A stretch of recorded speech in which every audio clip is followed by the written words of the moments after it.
بسم الله الرحمن الرحيم.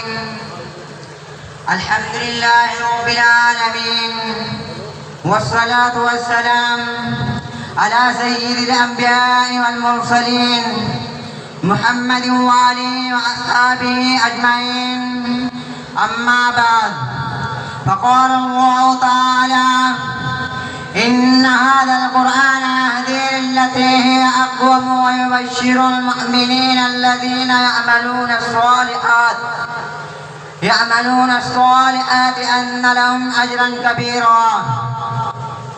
ہے قول خدا قول رسول فرمان نہ بدلا جائے گا. ہے قول خدا قول رسول فرمان نہ بدلا جائے گا. بدلے گا زمانہ لاکھ مگر قرآن نہ بدلا جائے گا. معزز سامعین، آئیے ہم اس بزم نور میں ذکر اللہ کی باتیں کریں، کتاب اللہ کی باتیں کریں، کلام اللہ کی باتیں کریں، قرآن کریم کی باتیں کریں. میرے محترم بزرگوں، قرآن کریم رب العالمین کا وہ مبارک کلام ہے جو رسول عربی صلی اللہ علیہ وسلم کی ذات گرامی پر نازل ہوا. گزشتہ آسمانی کتابوں کے برعکس اس کا مرتبہ اتنا بلند ہے کہ خود خالق کائنات نے اس کی حفاظت کی ذمہ داری لی ہے اور اعلان فرمایا ہے: اِنَّا نَحْنُ نَزَّلْنَا الذِّكْرَ وَإِنَّا لَهُ لَحَافِظُونَ. ہم نے ہی قرآن کو نازل کیا ہے اور ہم ہی اس کی حفاظت کریں گے. اللہ تعالیٰ نے اس عظیم الشان کا تعارف خود کرایا ہے اور بار بار مختلف انداز میں کرایا ہے. لہذا ارشاد ربانی ہے: ان هذا القرآن يهدي للتي هي اقوم. یہ وہ کتاب ہے جو بالکل درست راستے پر لگا دیتی ہے. میرے محترم بزرگوں، اللہ تعالیٰ نے قرآن کریم کو مرکز ہدایت فرمایا ہے، اس لیے کہ ہم نے اللہ تعالیٰ سے سیدھے راستے کی ہدایت مانگی تھی. ذرا غور کیجئے، آپ اپنی نمازوں میں قرات کرتے ہیں اور سورہ فاتحہ پڑھتے ہیں تو کیا یہ نہیں کہتے اہدنا الصراط المستقیم صراط الذین انعمت علیہم؟ اے اللہ، ہم کو سیدھے راستے کی ہدایت دیجئے، ان لوگوں کے راستے پر چلائیے جن پر آپ نے انعام کیا ہے اور ہر مومن بندہ جو 5 وقت کی تمام نمازوں میں سورہ فاتحہ پڑھتا ہے اور ہدایت مانگتا ہے. لہذا اللہ تعالیٰ نے فرمایا: میرے بندے نے ہدایت مانگی ہے، سیدھے راستے کی دعا مانگی ہے، اصول زندگی مانگا ہے، دستور حیات مانگا ہے. اس لیے ارشاد ہوا: میرے بندو، تم نے ہدایت طلب کی، صراط مستقیم کی آرزو کی ہے، تو لو ہم تم کو ہدایت نامہ دیتے ہیں، رہنمائی منزل عطا کرتے ہیں اور مشاعر راہ بخشتے ہیں. پانے کے بعد کھونا نہیں، پکڑنے کے بعد چھوڑنا نہیں. یہی وہ زینہ ہے جو تم کو ہم تک پہنچائے گا. یہی وہ قانون ہے جو تم کو سربلندی سے سرفراز کرے گا. یہی وہ نسخہ کیمیا ہے جو تم کو دنیا آخرت کی عظمت و شوکت سے نوازے گا.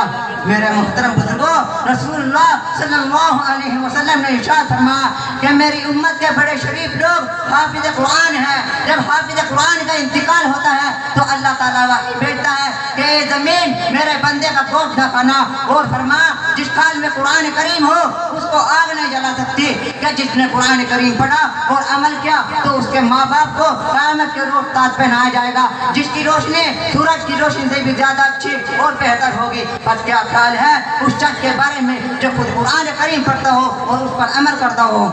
اور فرمایا: حافظ قرآن کو ہر نعمت قرآن کریم کے مقابلے میں چھوٹی سمجھنی چاہیے، اور جس نے چھوٹی نہ سمجھے اس نے قرآن کریم کی قدر نہ کی.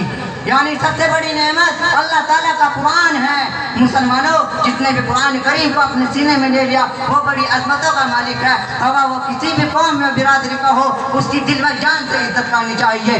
کہ جس شخص نے قرآن کریم حفظ کیا اور حرام کو حرام اور حلال کو حلال سمجھتے ہوئے اچھی زندگی گزاری تو اللہ تعالیٰ اس حافظ صاحب کو جنت میں داخل فرمائے گا، اور اس حافظ کو ایسے 10 آدمیوں کی شفاعت کا حق ملے گا جو جہنمی ہوں گے. اور رسول اللہ صلی اللہ علیہ وسلم نے ارشاد فرمایا کہ حافظ قرآن کے ماں باپ پر عذاب ہلکا کر دیا جائے گا اگرچہ وہ کافر ہو. اور فرمایا: قیامت کے روز حافظ قرآن سے کہا جائے گا کہ جس طرح دنیا میں تو قرآن کریم کو ٹھہر ٹھہر کر پڑھتا تھا، اسی طرح آج ہی پڑھتا جا اور بلند مقام درجے پر چڑھتا جا.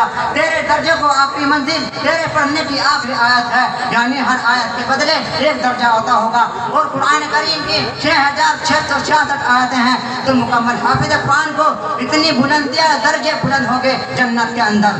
اور رسول اللہ صلی اللہ علیہ وسلم نے فرمایا کہ قیامت کے دن قرآن کریم کو انسان کی شکل و صورت عطا کی جائے گی، اور بے عمل رب عمل حافظ قرآن کا یہ قرآن کریم مقدمہ قائم کرے گا کہ یہ میرا حفظ کرنے والا بدترین ہے، میری حدوں سے باہر نکلا، میرے حقوق کو مٹایا، جس کو میں نے برا کیا اس کو اختیار کیا، جس کو میں نے اچھا کیا اس کو چھوڑ دیا۔ اسی طرح بہت سے بیانات دے گا، پھر فیصلہ کرتا جائے گا کہ جو تیری عظمت و شان ہو وہ کر۔ بس یہ قرآن کریم اس حافظ کا ہاتھ پکڑ کر موقع پہ جہنم رسید کر دے گا۔